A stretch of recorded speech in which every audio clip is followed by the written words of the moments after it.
স্বাগত 1 ঘন্টা বিরতিহীন সংবাদ দুপুরে। আপনাদের সাথে আছি আমি আতিফ আঞ্জুমান এবং জাহিদুল বাশার। শুরুতে জানিয়ে দেব শিরোনামগুলো। পিকে হালদার সহ পলাতক আসামিদের বক্তব্য গণমাধ্যমে প্রচার করা যাবে না, হাইকোর্টের নিষেধাজ্ঞা।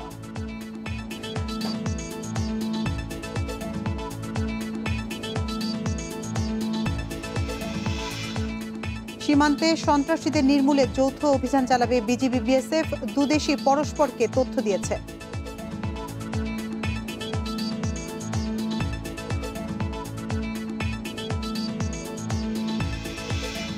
দেশে নিজস্ব শিপইয়ার্ডে তৈরি হবে যুদ্ধজাহাজ, সমুদ্র সম্পদ কাজে লাগানো হবে, রাষ্ট্রপতি কুচকাওয়াজে প্রধানমন্ত্রী।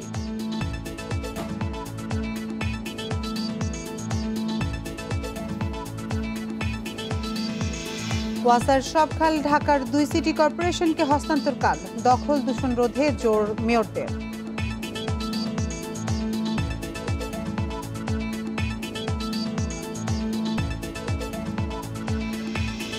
এবং জামালপুর সহ 3 জেলায় চিকিৎসকদের কর্মবিরতি অবশেষে প্রত্যাহার, কাজে ফিরছেন চিকিৎসকরা।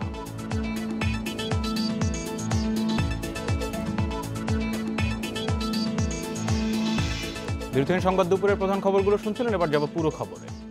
পিকে হালদার সহ পলাতক আসামিদের বক্তব্য গণমাধ্যমে প্রচারে নিষেধাজ্ঞা দিয়েছে হাইকোর্ট। সকালে এই নিষেধাজ্ঞা জারি করা হয়।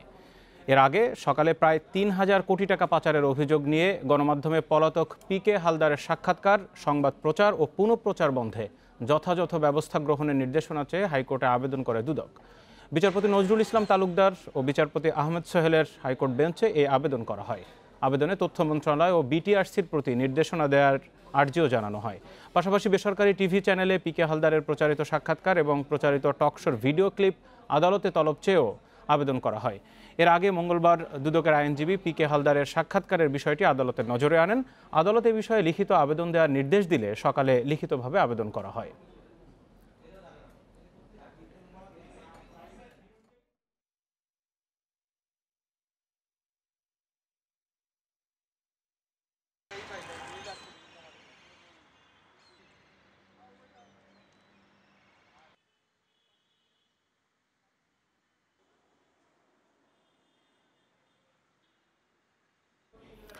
সহকর্মী শাহাদাত স্বপন এই মুহূর্তে হাইকোর্ট থেকে আমাদের সাথে সরাসরি যুক্ত আছেন, বিস্তারিত জানবো তার কাছ থেকে। স্বপন, শুধু পিকে হালদার নাই, পলাতক সব আসামিদেরই বক্তব্য প্রচারে নিষেধাজ্ঞা দেওয়া হলো।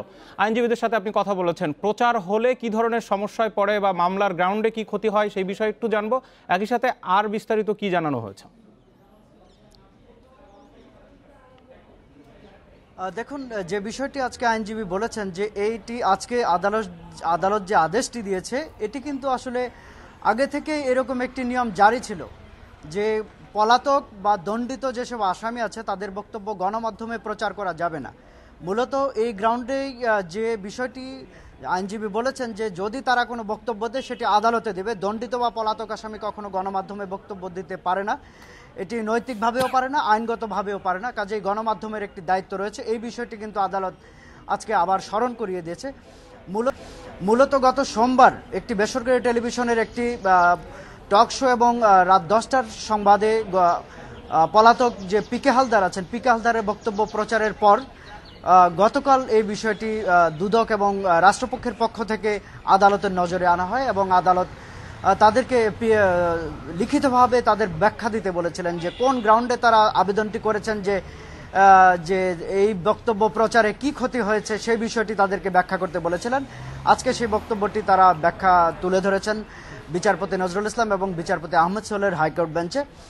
আদালত তাদের বক্তব্য শোনার পর যে নির্দেশটি দিয়েছেন, প্রথমত পিকে হালদার সহ যেসব দণ্ডিত বা পলাতক, পিকে হালদার পলাতক আসামি কিন্তু দণ্ডিত এবং পলাতক সব আসামির ক্ষেত্রেই আদালত নিষেধাজ্ঞা দিয়েছেন যে তাদের বক্তব্য কোনোভাবেই কোনো গণমাধ্যমে প্রচার করা যাবে না। পাশাপাশি গণমাধ্যমগুলির যেসব সামাজিক যোগাযোগের যেসব ওয়েব পেজ আছে সেসব পেজেও তাদের বক্তব্য প্রচার করা যাবে না।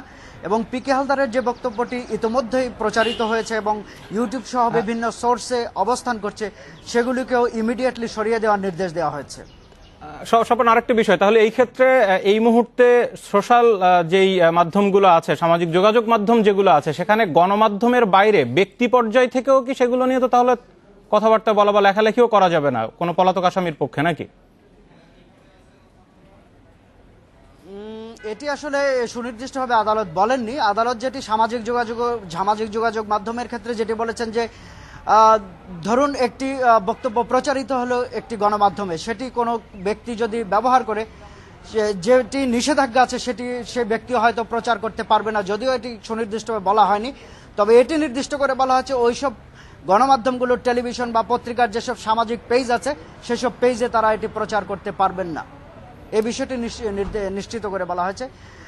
পাশাপাশি এই বিষয়ে ভবিষ্যতে সতর্ক থাকারও নির্দেশ দেওয়া হয়েছে। এই বিষয়ে আমরা কথা বলেছিলাম আইনজীবীর সাথে যে এটি কি গণমাধ্যমের যে বাক স্বাধীনতা আছে বা প্রচারের যে স্বাধীনতা আছে সেই প্রচারের স্বাধীনতাকে ক্ষুণ্ণ করে কিনা।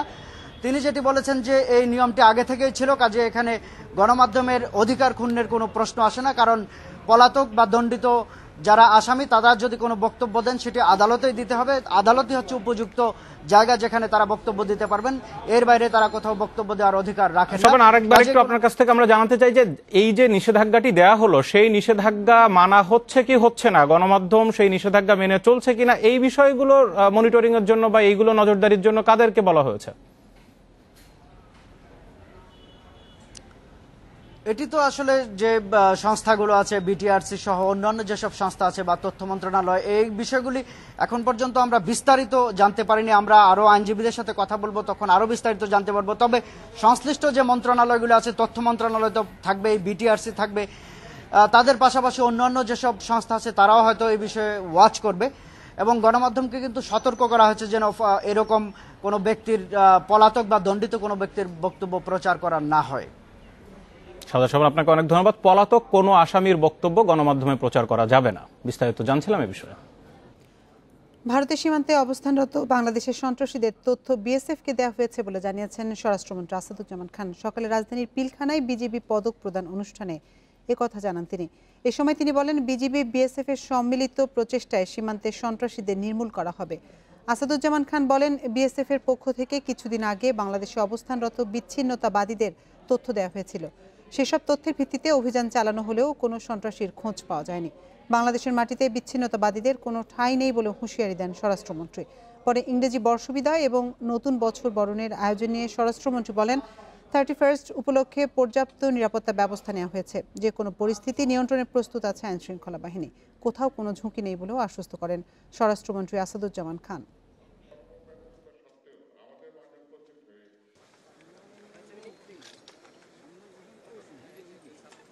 তো আমাদের সঙ্গে ভারতের একটা চমৎকার সম্পর্ক রয়েছে। আমরা মনে করি তারাও যেভাবে আমাদের সহযোগিতা করে আমরাও তাদেরকে সেইভাবেই সহযোগিতা করি। বিশেষ করে এই যে চোরাচালানি বলেন কিংবা সন্ত্রাসী কিংবা মানে তাদের দেশের বিচ্ছিন্নতাবাদী যেটাই হোক, আমরা কাউকে এখানে আমাদের দেশে স্থান দেই না। আমরা বিদেশ থেকেও সেই রকমই, আমরা বাইরের আমাদের প্রতিবেশী থেকেও আমরা সেই ধরনের সহযোগিতা আশা করি। দেশের নিজস্ব শিপইয়ার্ডে তৈরি করা হবে যুদ্ধজাহাজ। স্বাধীনতা সার্বভৌমত্ব রক্ষায় নেওয়া হবে সব রকম প্রস্তুতি। বাংলাদেশ নেভাল একাডেমিতে রাষ্ট্রপতি কুচকাওয়াজে নৌবাহিনীর নবীন কর্মকর্তাদের উদ্দেশ্যে এসব কথা বলেন প্রধানমন্ত্রী শেখ হাসিনা। তিনি বলেন, বিশাল সমুদ্র সম্পদ নিয়ে কাজ করে যাচ্ছে তার সরকার। চট্টগ্রামে বাংলাদেশ নেভাল একাডেমিতে বাংলাদেশ নৌবাহিনীর দুটি ব্যাচের রাষ্ট্রপতি কুচকাওয়াজ 2020 উপলক্ষে এই আয়োজন। এতে গণভবন থেকে ভিডিও কনফারেন্সে যুক্ত হন প্রধানমন্ত্রী শেখ হাসিনা। তার পক্ষে শ্রেষ্ঠ ক্যাডেট অফিসারদের হাতে পুরস্কার তুলে দেন নৌবাহিনী প্রধান। প্রধানমন্ত্রী বলেন, বিশাল সমুদ্র সীমা রক্ষায় অতীতের সরকারগুলো গুরুত্ব না দিলেও তার সরকার কাজ করে যাচ্ছে।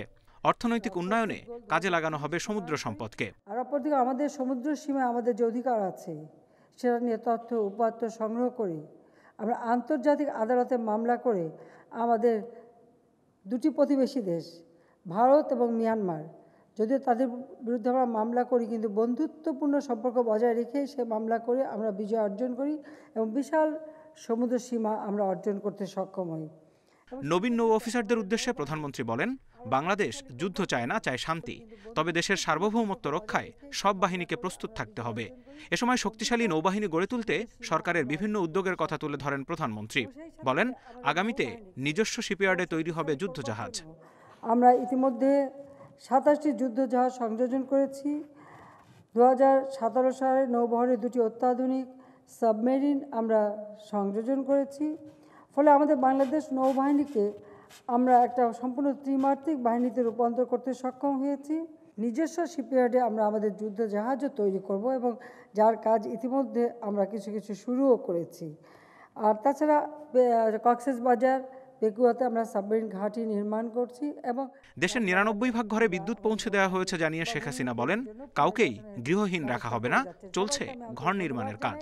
যে মুজিব বর্ষ এবং স্বাধীনতা সুবর্ণ জয়ন্তী, বাংলাদেশের একটি মানুষও গৃহহীন থাকবে না, প্রতিটি মানুষের ঠিকানা হবে। এটাই আমাদের লক্ষ্য, এটাই মুজিব বর্ষ পালনে আমি মনে করি সবথেকে বড় উদ্যোগ, যা আমাদের দারিদ্র্য বিমোচনে কাজ করবে, আর্থসামাজিক উন্নয়নে অবদান রাখবে। আমরা দেশের সব জায়গায় যেন আবার করোনা সংক্রমণ বাড়তে না পারে সেদিকে লক্ষ্য রাখা প্রত্যেকের দায়িত্ব বলে আবারও মনে করিয়ে দেন সরকার প্রধান। মানে সচেতন থাকবেন যেন এই করোনা ভাইরাস খুব বেশি আক্রান্ত না হয় বা ছড়িয়ে না পড়ে। Zahidul Bashar, independent news, Dhaka. রাজধানীর বিভিন্ন মার্কেটে দোকান বরাদ্দের নামে প্রতারণা ও অর্থ আত্মসাতের অভিযোগে ঢাকা দক্ষিণ সিটির সাবেক মেয়র সাইদ খোকন সহ 7 জনের বিরুদ্ধে দায়ের করা মামলার আদেশ আজ ঢাকা মহানগর হাকিম আশিক ইমাম এ আদেশ দিবেন। গতকাল ব্যবসায়ীরা সাইদ খোকনের বিরুদ্ধে মামলাটি করেন। মামলায় সাইদ খোকন সহ 7 জনের বিরুদ্ধে অভিযোগ আনা হয়। আসামি করা হয়েছে দক্ষিণ সিটির সাবেক প্রধান রাজস্ব কর্মকর্তা ও সাবেক উপসহকারী প্রকৌশলীকেও। এদিকে মামলার পর সাইদ খোকন দাবি করেন, বর্তমান মেয়র শেখ ফজলে নূর তাপসকে বিভ্রান্ত করে সুযোগ নেয়ার উদ্দেশ্যে ব্যবসায়ীরা তার বিরুদ্ধে মামলা করেছেন। আর মামলার বাদী ব্যবসায়ী নেতা দেলোয়ার হোসেন জানান, হুমকি ধামকি দিয়ে সাবেক মেয়র সাইদ তাদের কাছ থেকে হাতিয়ে নিয়েছেন কোটি কোটি টাকা। গত 8 ডিসেম্বর থেকে ফুলবাড়িয়া সুপার মার্কেট 2-এ নকশা বহির্ভূত দোকান অপসারণে অভিযান শুরু করে ঢাকা দক্ষিণ সিটি কর্পোরেশন। অভিযান চলাকালে মালিক কর্মচারীদের সঙ্গে কয়েক দফা সংঘর্ষ হয় পুলিশের।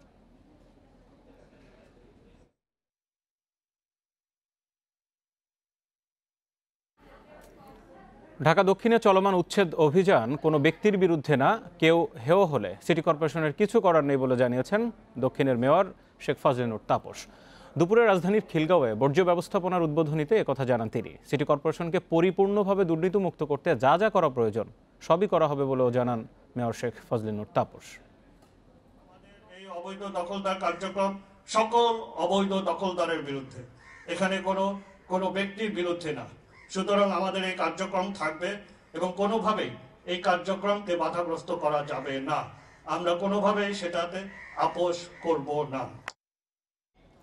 পুনর্দখল ঠেকাতে রাজধানীর গাবতলী এলাকায় উচ্ছেদ অভিযান চালাচ্ছে বাংলাদেশ অভ্যন্তরীণ নৌ পরিবহন কর্তৃপক্ষ BIWTM। গাবতলী ব্রিজের দক্ষিণ অংশে বেলা 11টা থেকে চলছে এই অভিযানে অবৈধ বালুমহল, কয়লার ডিপো সহ ছোট বড় স্থাপনা উচ্ছেদ করা হচ্ছে। তবে এখন পর্যন্ত বড় কোনো স্থাপনা ও আবাসিক ভবন ভাঙা হয়নি।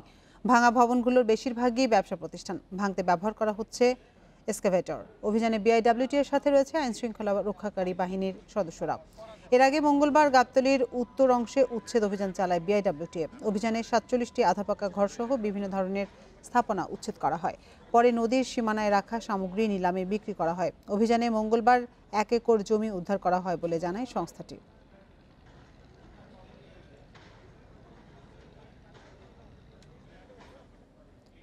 এই বিষয়ে বিস্তারিত জানাতে সেখান থেকে আমাদের সাথে সরাসরি যুক্ত হচ্ছেন সহকর্মী মাহমুদ শরীফ।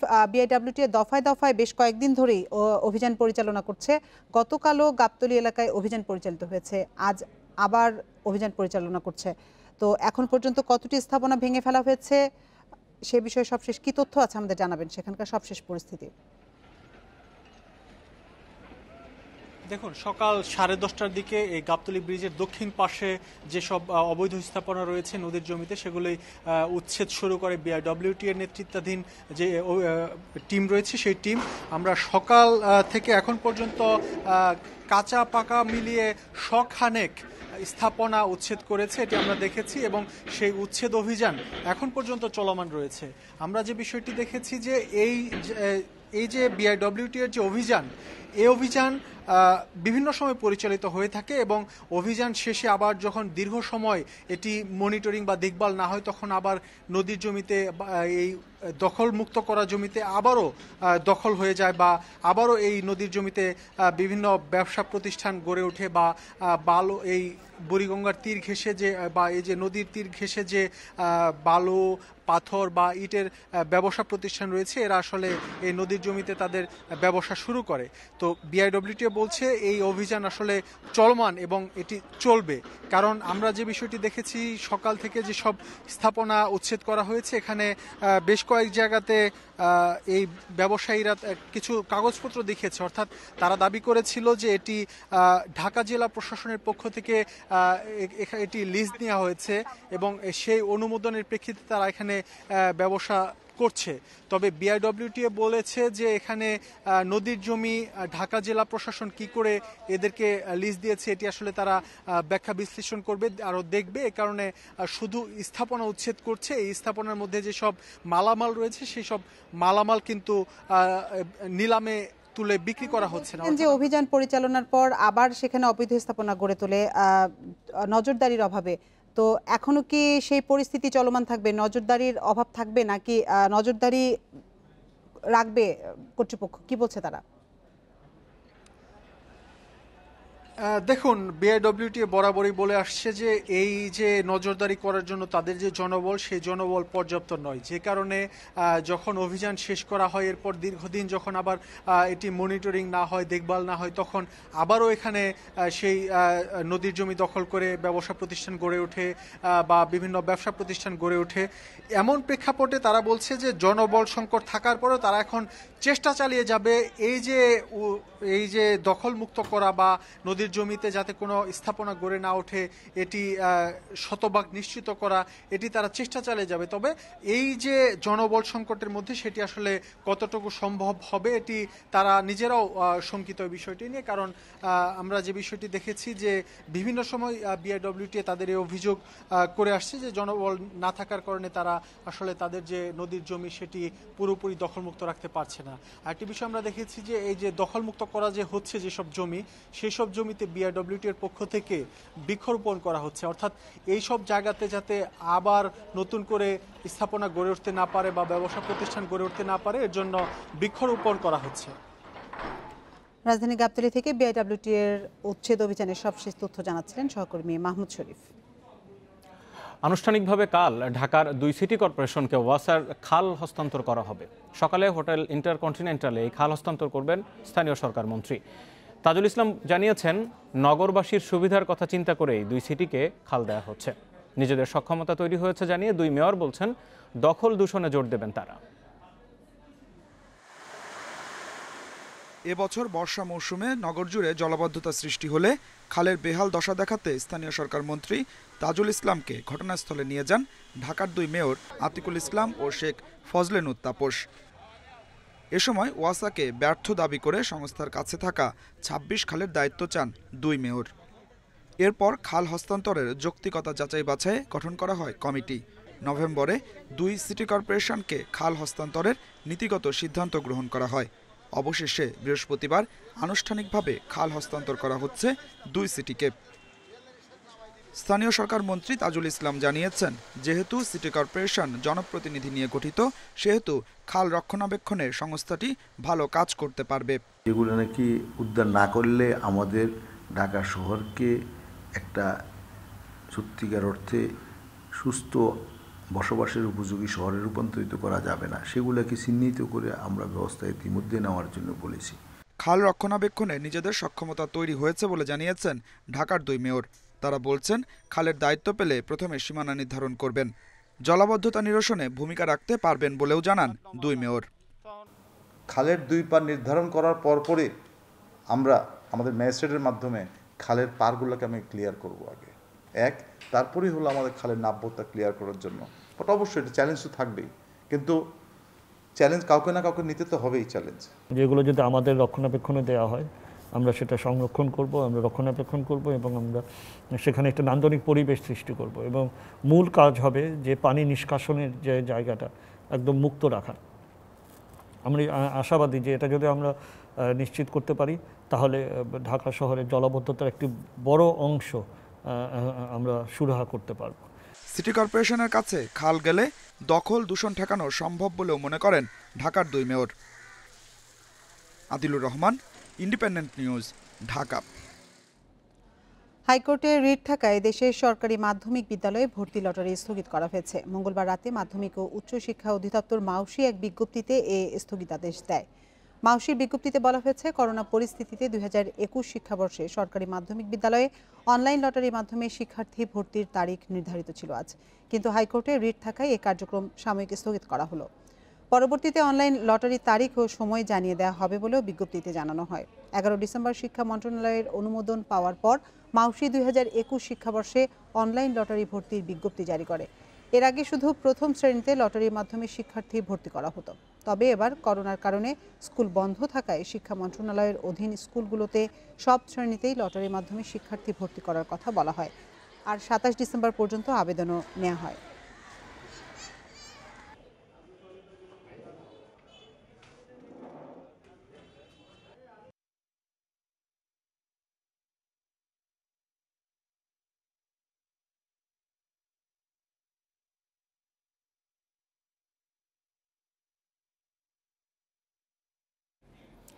জামালপুরে রোগী মৃত্যুর ঘটনায় চিকিৎসকদের উপর হামলার প্রতিবাদে চলা কর্মবিরতি প্রত্যাহার করা হয়েছে। দুপুরে জেলা প্রশাসনের সঙ্গে বৈঠকে সমঝোতা হওয়ায় কাজে ফিরেন আন্দোলনকারী চিকিৎসকরা। কর্মবিরতির ফলে জেলার সব ধরনের চিকিৎসা কার্যক্রম বন্ধ থাকে। এছাড়া ময়মনসিংহ প্রাইভেট প্র্যাকটিসের পাশাপাশি সকাল থেকে বন্ধ থাকে মেডিকেল কলেজ হাসপাতালের বহির্বিভাগ। চিকিৎসকদের কর্মবিরতির জেরে সেবা বঞ্চিত হয়ে চরম ভোগান্তিতে পড়েন রোগীরা। হাসপাতালও ছেড়ে যান অনেকে। 25 ডিসেম্বর জামালপুর জেনারেল হাসপাতালে এক রোগীর মৃত্যুকে কেন্দ্র করে রোগীর স্বজন ও পুলিশের হাতে লাঞ্ছিত হওয়ার অভিযোগে জামালপুরে কর্মবিরতি শুরু করেন চিকিৎসকরা। আজ সকাল থেকে ময়মনসিংহ মেডিকেল কলেজ হাসপাতালের বহির্বিভাগেও সেবা বন্ধ করেন চিকিৎসকরা। আমরা এখানে চাইতেছি যত দ্রুত সম্ভব যে আমাদের সেবার জন্য যে আমাদের ডাক্তার আছে ওনারা যাতে আমাদের সঠিক সেবা দেয়। আজকে 5 দিন যাবত আসি, এই এক্সের ঘরও বন্ধ, আলট্রাসাউন্ডের ঘরও বন্ধ। কয় কি এটা সমাধান না হওয়া পর্যন্ত আমরা কোনো চিকিৎসা নিব না। শীতে বিপাকে নিম্ন আয়ের খেটে খাওয়া আর ছিন্নমূল মানুষ। কনকনে শীতে সকাল থেকে ঘর থেকে বের হতে পারছেন না সাধারণ মানুষ। ঝিনাইদহে সূর্যের দেখা মিলছে না সকাল পর্যন্ত। মাঠঘাট থাকছে ফাঁকা, চায়ের দোকান ও আগুন জ্বালিয়ে শীত নিবারণ করতে দেখা গেছে অনেককে। চুয়াডাঙ্গায় শীতের কারণে সকালে রাস্তাঘাটে যান ও মানুষের চলাচল কম ছিল। এদিকে হাসপাতালে বেড়েছে শীতজনিত রোগীর ভিড়।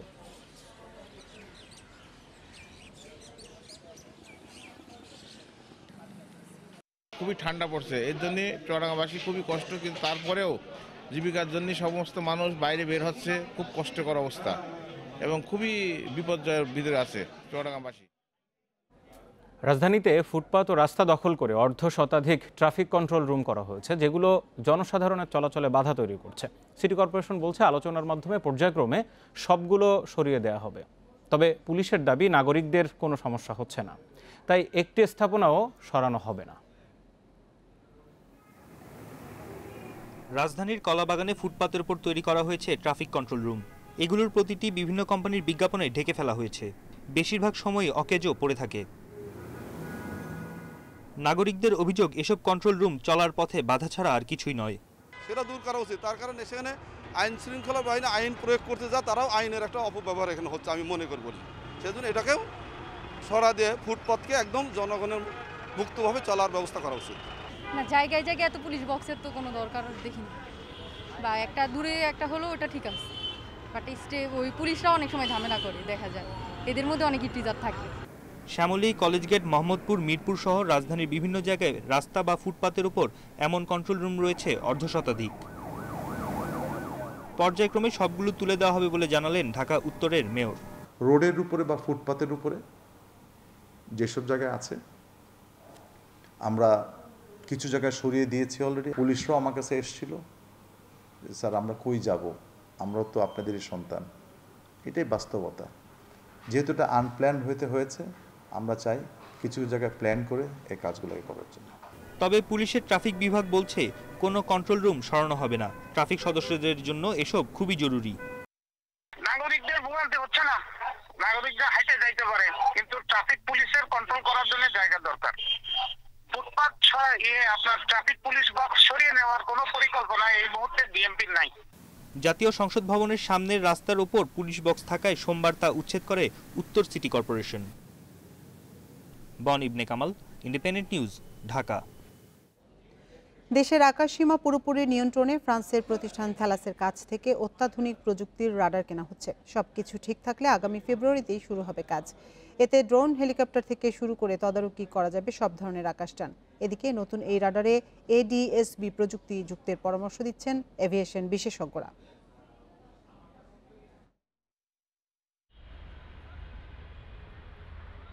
শাহজালাল আন্তর্জাতিক বিমানবন্দরে ৩০ বছর আগে বসানো রাডারটি কার্যক্ষমতার পাশাপাশি পরিধিও সীমিত। এতে আকাশপথে নজরদারিতে হিমশিম খেতে হচ্ছে এয়ার ট্রাফিক কন্ট্রোলদের। সুন্দরবন, পার্বত্য চট্টগ্রামের কিছু অঞ্চল ও বঙ্গোপসাগরের বিস্তীর্ণ এলাকা এর আওতার বাইরে থাকায় সেসব এলাকার ওপর দিয়ে কোনো উড়োজাহাজ গেলে তা জানতে পারছে না বাংলাদেশ, আদায় হচ্ছে না রাজস্ব। বর্তমান রাডারটি রোটেশনের গতি কম বলে অনেক সময় উড়োজাহাজের অবস্থান শনাক্ত করা অসম্ভব হয়ে পড়ে বলে মনে করছেন এভিয়েশন বিশেষজ্ঞরা। এর লো লেভেল কাভারেজ না থাকায় হেলিকপ্টার বা ড্রোন উড়ে গেলে তা শনাক্ত করা যাচ্ছে না, আছে ব্লাইন্ড স্পটও।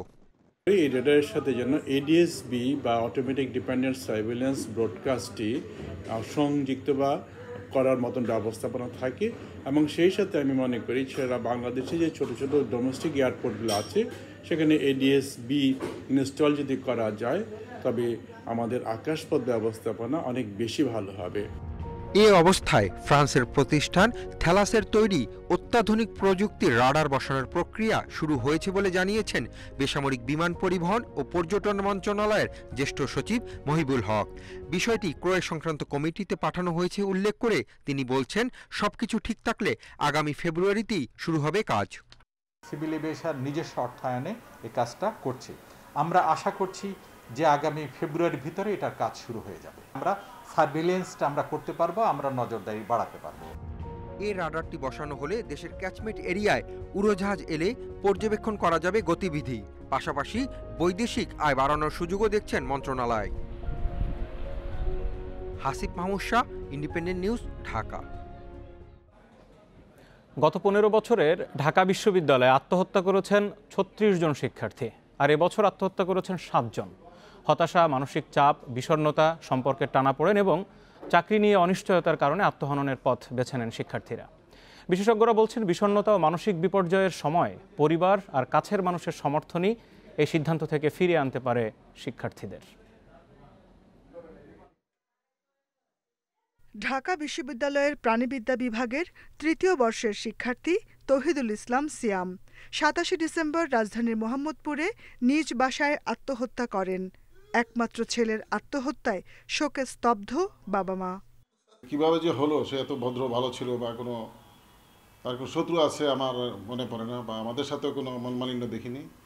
পরে জানতে পারি বন্ধু বান্ধবদের সাথে তার 2বার ড্রপ হয়েছে ভার্সিটিতে রেজাল্ট, যেটা আমরাও জানতাম না। ওদিক দিয়ে সে মানসিকভাবে ভেঙে পড়ে, আর সে রিজার্ভ অবস্থা ছিল, কথাবার্তা কম বলতো। সিয়ামের মতো এবছর আত্মহত্যা করেছেন আরও 6 জন শিক্ষার্থী, আর গত 15 বছরে আত্মহত্যা করেছেন 36 শিক্ষার্থী। পারিবারিক কলহ, হতাশা, সম্পর্কের টানাপোড়েন, বেকারত্বের কারণে এই পথ বেছে নিয়েছেন তারা। বিষণ্ণতা ও মানসিক বিপর্যস্ততায় পরিবার সহপাঠীদের পাশে দাঁড়ানোর আহ্বান জানিয়েছেন বিশেষজ্ঞরা। যে আত্মহত্যা করতে চাইছে সে কিন্তু তার আচার আচরণে, কথাবার্তায় নানা কিন্তু সংকেত দেয়।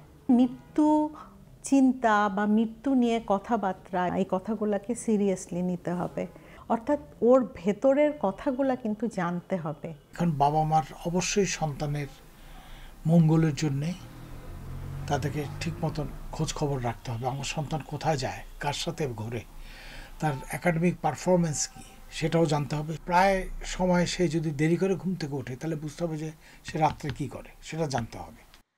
মানসিকভাবে কেউ বিপর্যস্ত থাকলে মনোবিদের সাহায্য নেয়ার পরামর্শ দিচ্ছে বিশ্ববিদ্যালয় কর্তৃপক্ষ। আমাদের কাউন্সিলিং সেকশন আছেন, তার পরিচালক আছেন, আমাদের কাউন্সিলিং বিভাগ আছে, প্রতিটি বিভাগেই স্টুডেন্ট অ্যাডভাইজার আছেন। যে কোনো ধরনের মানসিক কিংবা আকস্মিক কোনো সমস্যায় আমাদের শিক্ষার্থীরা যদি কোনোভাবেই ভারাক্রান্ত হয়, প্রথম পদক্ষেপ হচ্ছে আমাদেরকে পাশে পাবে। এছাড়াও সাবেক ও বর্তমান 25,000-এর বেশি শিক্ষার্থী নিয়ে ঢাকা বিশ্ববিদ্যালয় নিরাপত্তা মঞ্চ নামে একটি সংগঠন কাজ করছে।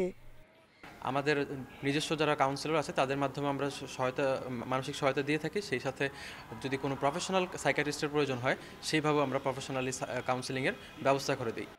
সংগঠনটির দাবি এ পর্যন্ত ১২ জন শিক্ষার্থীকে তারা আত্মহত্যার পথ থেকে ফিরিয়েছেন। Jahanara Parvin, Independent news, Dhaka. ৩১ December bank বন্ধ থাকায় আজকের মধ্যেই কর দেওয়ার সময় শেষ হচ্ছে। তবে করদাতারা ৩১ ডিসেম্বর পর্যন্ত রিটার্ন জমা দিতে পারবেন। মঙ্গলবার জাতীয় রাজস্ব বোর্ডের এক বিজ্ঞপ্তিতে এ তথ্য জানানো হয়। বিজ্ঞপ্তিতে বলা হয়, ২০২০-২১ কর বর্ষের জন্য ব্যক্তি শ্রেণীর করদাতাদের আয়কর রিটার্ন দাখিলের শেষ তারিখ ৩১ ডিসেম্বর। তবে ব্যাংক হলিডে হওয়ায় সেদিন সব ব্যাংকে লেনদেন সংক্রান্ত কার্যক্রম বন্ধ থাকবে। এ অবস্থায় কর দেওয়ার কার্যক্রম ৩০ ডিসেম্বরের মধ্যে শেষ করার জন্য করদাতাদের অনুরোধ জানিয়েছে এনবিআর।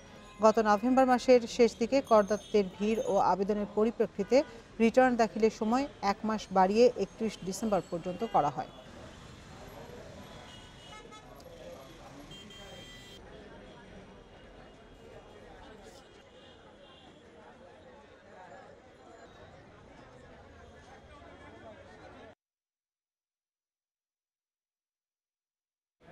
বিরতিহীন সংবাদ দুপুরের এই আয়োজনে আছেন আপনারা। সংবাদে আরো যা যা থাকছে: শাহজালাল বিমানবন্দর এলাকার মাটির নিচে থাকতে পারে আরো কিছু বোমা, ঝুঁকিমুক্ত বলছে বেবিচক।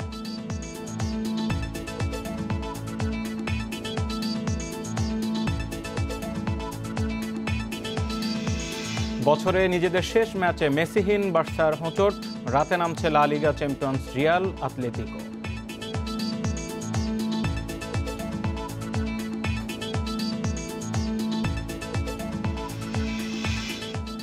করোনা মহামারীর বছরে আলোচনার সমালোচনার শীর্ষে ছিল দেশের স্বাস্থ্য খাত। সংক্রমণ মোকাবেলায় অব্যবস্থাপনা, মাস্ক, পিপিই নিয়ে দুর্নীতি, করোনা পরীক্ষায় জেকেজি আর রিজেন্টের মতো ভয়াবহ জালিয়াতি, স্বাস্থ্যের ডিজির পদত্যাগ এবং করোনায় চিকিৎসকদের মৃত্যু শিরোনাম হয়েছে বছর জুড়ে। তবে বছর শেষে করোনার টিকা পাওয়ার খবরে জনমনে এসেছে কিছুটা স্বস্তি। গত বছরের শেষে চীনে নতুন ভাইরাস শনাক্তের পর থেকেই ছিল শঙ্কা। ৮ মার্চ সেই শঙ্কা সত্যি করে দেশে পাওয়া গেল প্রথম করোনা রোগী। বিভিন্ন সার্ভিলেন্সগুলো করছিলাম, তার মধ্য দিয়ে ৩ জন রোগীকে শনাক্ত করেছি। এর ১০ দিন পরে ভাইরাসে প্রথম প্রাণহানি, এরপরই বাড়তে থাকে সংক্রমণ ও মৃত্যু। নতুন ভাইরাসের বিরুদ্ধে যুদ্ধে হিমশিম খায় স্বাস্থ্য বিভাগ। নমুনা পরীক্ষার রিপোর্ট পেতে লাগে ৭ দিন পর্যন্ত। রিপোর্ট পাওয়ার আগেই মৃত্যুর ঘটনাও ঘটে। হাসপাতালে দেখা দেয় বেড ও আইসিইউ সংকট। হাসপাতাল থেকে হাসপাতালে ছোটেন রোগীরা। করোনায় মৃতদের দাফন নিয়েও দেখা দেয় সংকট। সংক্রমণ ঝুঁকিতে মরদেহের কাছে যাবার উপর আরোপ হয় বিধিনিষেধ। দাফনে এগিয়ে আসেন স্বেচ্ছাসেবীরা। করোনা নিয়ে বছরের সবচেয়ে আলোচিত ঘটনা রিজেন্ট কাণ্ড। পরীক্ষা না করেই হাজার হাজার ভুয়া রিপোর্ট দেয় রিজেন্ট হাসপাতাল। গ্রেপ্তার হন রিজেন্ট চেয়ারম্যান শাহেদ। স্বেচ্ছাসেবার মুখোশে একই জালিয়াতি করে জেকেজি হেলথ কেয়ার। ভুয়া রিপোর্ট দেওয়ার অভিযোগে গ্রেপ্তার হন প্রতিষ্ঠানের কর্ণধার আরিফুল হক চৌধুরী ও ডাক্তার সাবরিনা চৌধুরী। করোনায় স্বাস্থ্য সুরক্ষা সরঞ্জাম কেনাকাটায় বড় অনিয়ম ধরা পড়ে ইআরপি প্রকল্পে। মানসম্মত পিপিই ও মাস্ক না পাওয়ার অভিযোগও ছিল চিকিৎসকদের। করোনা নিয়ে অব্যবস্থাপনার অভিযোগে পদত্যাগ করেন স্বাস্থ্য অধিদপ্তরের মহাপরিচালক ডাক্তার আবুল কালাম আজাদ। দুর্নীতির দায়ে গ্রেপ্তার হন স্বাস্থ্য অধিদপ্তরের কর্মচারী আফজাল। অধিদপ্তরের গাড়ি চালক মালেকের শত কোটি টাকার সম্পদও অবাক করেছে দেশবাসীকে। করোনায় মারা যাওয়া প্রথম চিকিৎসক ডাক্তার মঈনুদ্দিন আহমেদের মৃত্যু কাঁদিয়েছে দেশের মানুষকে। করোনায় ৯ মাসে মারা গেছেন ১২৪ চিকিৎসক। চিকিৎসক হিসেবে আমি গর্বিত যে এরকম একটা ভীতিকর রোগেও আমরা রোগীর পাশে যখন প্রয়োজন ছিল তখন আমরা গিয়েছি, রোগীর সেবা দিয়েছি। বেসরকারি কিছু হাসপাতালে বাড়তি বিল আদায়, মানসিক হাসপাতালে মারধরে পুলিশ কর্মকর্তার মৃত্যু, মানসিক চিকিৎসার নামে অরাজকতার মাঝেও দেশের করোনা চিকিৎসার উন্নতি আশার আলো ছড়ায়। কোভিড নিয়ন্ত্রণে ব্লুমবার্গ বাংলাদেশকে 20তম স্থানে স্বীকৃতি দিয়েছে, যে ক্ষেত্রে ভারত এবং পাকিস্তান অনেক পিছনে এবং আমেরিকা নিজেও 40তম স্থানে। সবকিছু পার করে বছর শেষে আশা জাগায় করোনার টিকা। তাই নতুন বছরে করোনার বিরুদ্ধে যুদ্ধে জিততে নতুন আশায় উদ্বেলিত দেশ। 2020 স্বাস্থ্য খাতের জন্য যেন এক অন্যরকম বছর, যেখানে করোনার চরম সংকটের মুহূর্তে জেকেজি রিজেন্টের ভয়াবহ জালিয়াতি, মাস্ক পিপি কেনাকাটায় চরম অনিয়মে বারবার শিরোনাম হয়েছে এই খাত। ফলে আগামীতে রোগীবান্ধব টেকসই একটি স্বাস্থ্য ব্যবস্থা গড়ে তোলা বড় challenge. Hasan Misbah, independent news, Dhaka. সিলেটের গোলাপগঞ্জে ট্রাকের সঙ্গে মাইক্রোবাসের ধাক্কায় সিলিন্ডার বিস্ফোরণে শিশুসহ 4 জন নিহত হয়েছে। এ ঘটনায় আহত হয়েছেন আরও 2 জন। মঙ্গলবার রাতে গোলাপগঞ্জের হেতিমগঞ্জ এলাকায় এই দুর্ঘটনা ঘটে। পুলিশ জানায়, জকিগঞ্জ সড়কের পশ্চিম বাজারের রাস্তায় দাঁড়িয়ে থাকা একটি মালবাহী ট্রাককে পেছন থেকে ধাক্কা দেয় সিলেট থেকে বিয়ানীবাজারগামী একটি মাইক্রোবাস। এ সময় মাইক্রোবাসের সিলিন্ডারে আগুন ধরে যায়। ঘটনাস্থলে আগুনে পুড়ে মারা যান মাইক্রোবাসের চালক সহ 3 জন। এ সময় সিলিন্ডার উড়ে গিয়ে পথচারী এক শিশুর উপর পড়লে তারও মৃত্যু হয়। নিহতরা হলেন বিয়ানীবাজারের চারখাই এলাকার সুনাম মিয়া, রাজন মিয়া এবং গোলাপগঞ্জের রফিপুর এলাকার 7 বছরের শিশু হাসান আহমেদ। নিহত অপরজনের পরিচয় নিশ্চিত হওয়া যায়নি। আহত 2 জনকে হাসপাতালে ভর্তি করা হয়েছে। একটা সিমেন্টবাহী ট্রাকে নোহা মাইক্রোবাস দ্রুত বেগে তার পিছনের অংশ লাগে, যার ফলে সিলিন্ডারটা ওই মাইক্রোবাসের সিলিন্ডারটা ব্রাস্ট হওয়ার সাথে সাথে ঘটনাস্থলে 3 জন মারা যায়। সিলিন্ডারটা যখন উড়ে অন্য জায়গায় যায়, সেখানে একটা বাচ্চা ছিল 7 বছরের, সে মারা যায়। বিশাল আকারের 4টি বোমা উদ্ধার হলেও অবিস্ফোরিত আরও কিছু এখনও শাহজালাল আন্তর্জাতিক বিমানবন্দর এলাকার মাটির নিচে থাকতে পারে। তবে সেগুলো ঝুঁকিমুক্ত বলছে বেসামরিক বিমান চলাচল কর্তৃপক্ষ। তারা বলছেন, প্রায় 50 বছর মাটির 15 থেকে 20 ফুট নিচে পড়ে থাকায় বোমার বিধ্বংসী ক্ষমতা নষ্ট হয়ে গেছে। 1971 সালে মুক্তিযুদ্ধের সময় পাকিস্তানিদের হঠাতে ভারতীয় মিত্রবাহিনী এসব বোমা ফেলেছিল। তবে নরম মাটির অনেক গভীরে যাওয়ায় এগুলো আর বিস্ফোরিত হয়নি, এমন ধারণা এখন কর্মকর্তাদের। পুরোদমে চলছে শাহজালাল আন্তর্জাতিক বিমানবন্দরের 3 নম্বর টার্মিনালের নির্মাণ কাজ। তবে 19 দিনের মধ্যে একে একে 4টি বোমা উদ্ধার হওয়ায় আরও সতর্কতার সাথে কাজ করছেন শ্রমিকরা। 15-20 ফিট নিচে গিয়ে পরে যখন বেকু বা হেলুটার তারা যখন খুদে, তখন ওই হেলুটারের মাথায় আর কি বাড়ি লাগা ওই বোমাটা আর কি পাইছে আর কি। মুক্তিযুদ্ধের সময় ঢাকার কাছে নারায়ণগঞ্জে শত্রুদের জ্বালানি সরবরাহের যে ডিপোগুলো ছিল, সেখানে হামলা চালিয়েছিল তৎকালীন বাংলাদেশ বিমান বাহিনী। চট্টগ্রামে বিমানবন্দরের কাছেও একটি ডিপো ছিল, সেটিও উড়িয়ে দেয়। এই হামলা চালানোর পরের দিন ভোরে ভারতীয় বিমান বাহিনী ঢাকা সহ বিভিন্ন বিমানবন্দরে চালায় বোমা হামলা।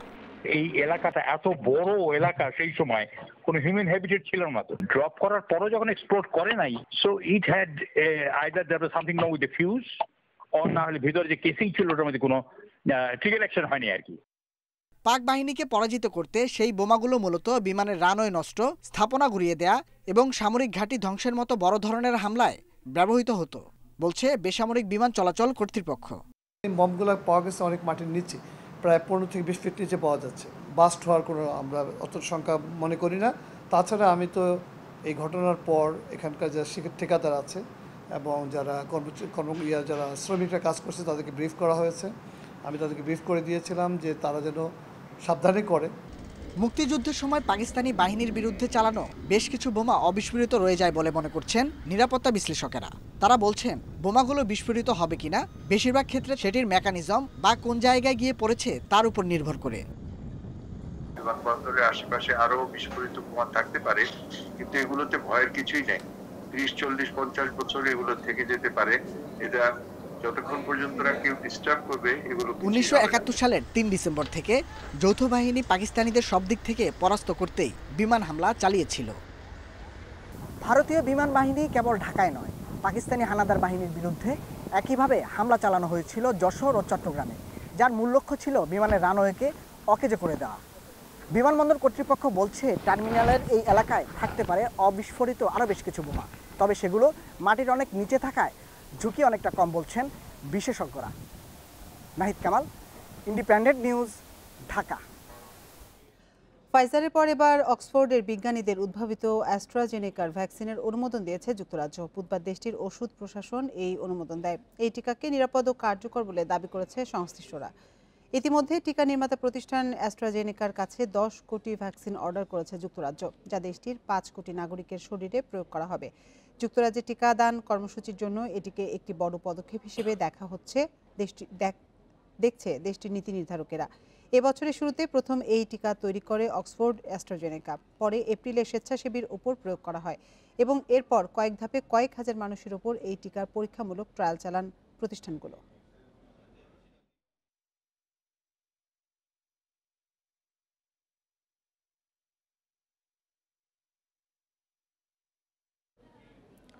প্রথমবারের মতো যুক্তরাজ্যের নতুন ধরনের করোনা ভাইরাসের সন্ধান পাওয়া গেছে যুক্তরাষ্ট্রেও।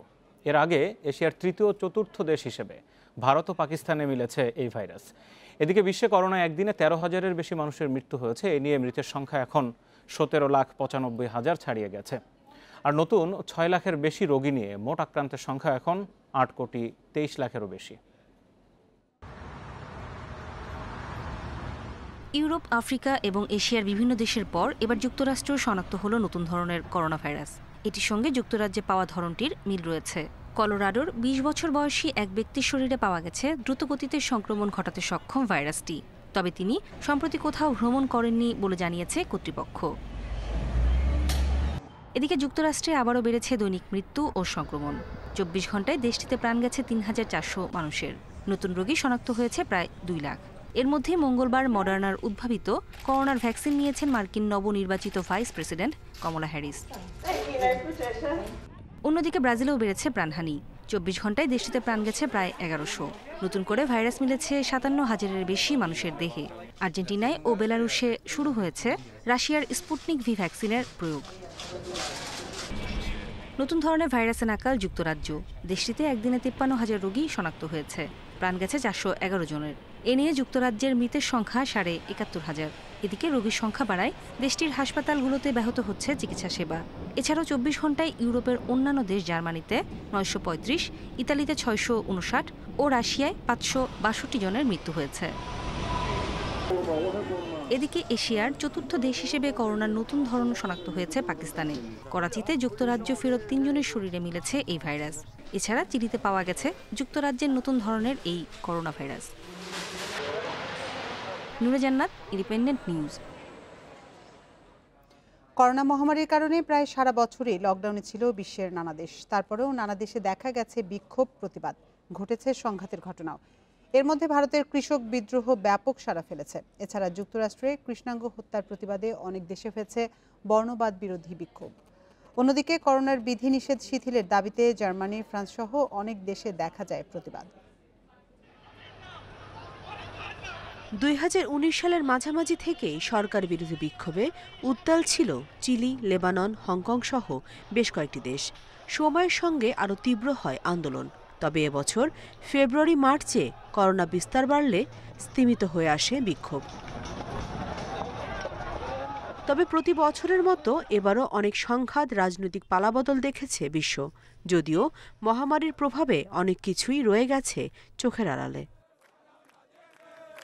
2020 সালের সবচেয়ে আলোচিত আন্দোলনগুলোর অন্যতম ভারতের কৃষক আন্দোলন। নভেম্বরের শেষ সপ্তাহে শুরু হওয়া এই আন্দোলন এখনও চলছে। ভারতীয় পার্লামেন্টে পাশ হওয়া বিতর্কিত কৃষি আইন বাতিলের দাবিতে রাজধানী দিল্লি অবরুদ্ধ করেন পাঞ্জাব ও হরিয়ানা সহ বিভিন্ন রাজ্যের লাখো কৃষক। দিল্লির সিংহ সীমানায় 1 মাসেরও বেশি সময় অবস্থান বিক্ষোভ করেছেন কৃষকেরা। ভেস্তে গেছে কয়েক দফা আলোচনার উদ্যোগও। মে মাসে যুক্তরাষ্ট্রের মিনিয়াপোলিসে পুলিশের গুলিতে কৃষ্ণাঙ্গ জর্জ ফ্লয়েডের মৃত্যুর জেরে সারা বিশ্বে ছড়িয়ে পড়ে ব্ল্যাক লাইভস ম্যাটার আন্দোলন। অনলাইনে ভাইরাল হওয়া ভিডিও ফুটেজে মৃত্যুর আগে ফ্লয়েডের উচ্চারণ করা 3টি শব্দ আই ক্যান ব্রিথ বিশ্বজুড়ে বর্ণবাদ বিরোধী আন্দোলনের স্লোগানে পরিণত হয়। করোনা ঝুঁকি উপেক্ষা করেই সমাজ থেকে সব বৈষম্য অবসানের দাবিতে পথে নামে মানুষ। দীর্ঘ লকডাউনের হতাশা এবং ভবিষ্যতের অনিশ্চয়তার শঙ্কা বছরের মাঝামাঝি করোনার বিধিনিষেধের বিরুদ্ধে দেশে শুরু হয় বিক্ষোভ। রাস্তায় নামে যুক্তরাষ্ট্র, ফ্রান্স, জার্মানি, চেক রিপাবলিক ও ইংল্যান্ডের গৃহবন্দী ধৈর্যহারা মানুষ। অব্যাহত চীন বিরোধী বিক্ষোভ দমনে হংকংয়ের কর্তৃপক্ষ নতুন জাতীয় নিরাপত্তা আইনের প্রস্তাব করলে সেখানে শুরু হয় গণতন্ত্রপন্থীদের বিক্ষোভ। পুলিশের সাথে সংঘর্ষে জড়ালে গ্রেফতার হয় কয়েকশো বিক্ষোভকারী। তবে জনগণের আপত্তি উপেক্ষা করেই জুনে হংকংয়ে পাশ হয় দেশদ্রোহিতা, বিচ্ছিন্নতাবাদ, নাশকতা নিষিদ্ধ করে নতুন জাতীয় নিরাপত্তা আইন। থাইল্যান্ডের রাজতন্ত্র ও রাজনৈতিক ব্যবস্থার সংস্কারের দাবিতে জুলাইয়ে রাস্তায় নামে কয়েক হাজার শিক্ষার্থী। জরুরি অবস্থা জারি করেও বিক্ষোভ দমনে ব্যর্থ হয় সরকার। থাইল্যান্ডের সাম্প্রতিক ইতিহাসে রাজার অসীম ক্ষমতাকে প্রকাশ্যে চ্যালেঞ্জ করার এমন উদাহরণ আর নেই। Nusrat Serin, independent news. La লিগায় হোঁচট খেয়েছে মেসিবিহীন বার্সেলোনা। বছরের শেষ ম্যাচে এইবারের বিপক্ষে 1-1 গোলের ড্রয়ে পয়েন্ট খুঁয়েছে কাতালানরা। এদিকে জয় দিয়ে বছর শেষ করেছে ইপিএল জায়ান্টরা। ব্রাইটনের মাঠে 1-0 গোলের কষ্টার্জিত জয় পেয়েছে আর্সেনাল, আর মার্কাস রাশফোর্ডের একমাত্র গোলে উলভসকে হারিয়েছে ম্যান ইউনাইটেড। ক্রিসমাস ছুটি শেষে ব্যস্ততা ফিরেছে লা লিগায়। অস্বস্তির বছরটা জয় দিয়ে শেষ করার সুযোগ ছিল বার্সেলোনার। তবে দলের প্রাণ মেসিকে ছাড়া খেলতে নেমে আক্ষেপ দিয়ে শেষ হলো বার্সার 2020। এই রাতটা ভুলে যেতে চাইবেন মার্টিন ব্র্যাথওয়েট। লক্ষ্যহীন স্পট কিকে স্পষ্ট ছিল অনভিজ্ঞতা। যদিও প্রথমার্ধেই সুযোগ পেয়েছিলেন আক্ষেপ ঘুচানোর, তবে ভিআরের কারণে ম্লান হয় বার্সা নাম্বার 9-এর গোল উদযাপন।